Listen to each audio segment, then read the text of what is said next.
The big question about the safety of America's streets and what police say they need to keep law and order.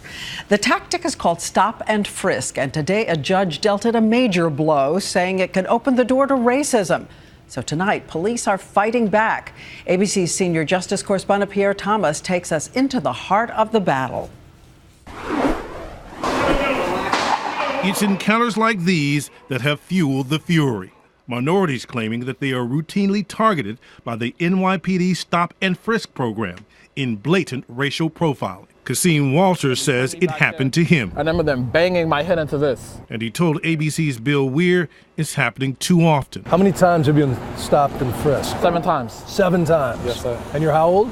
17. Today, a federal judge ruled that the NYPD has been engaging in systematic discrimination by encouraging officers to search those they deem suspicious. Blacks and Latinos make up 52% of New York City's population, but 84% of those stopped by police were black and Latino males. The men who brought the suit against the city spoke of justice. The New York City Police Department now has to be part of the solution because the judge has agreed with us that it was a big part of the problem. But the mayor and police chief issued a warning. That Stop-Question-Frisk has saved countless lives.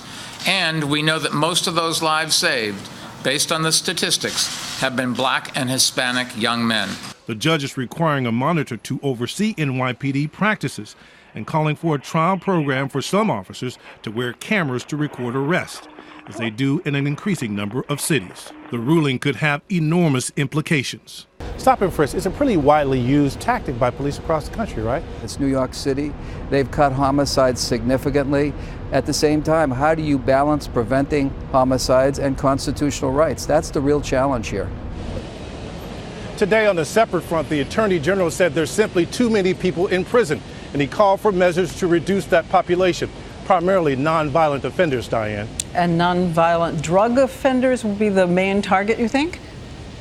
Nonviolent drug offenders, we're talking some changes could be immediate. He's telling federal prosecutors to reduce the number of cases where there are long mandatory sentences. And we're talking about drug dealers who didn't sell to children who had small amounts of drugs.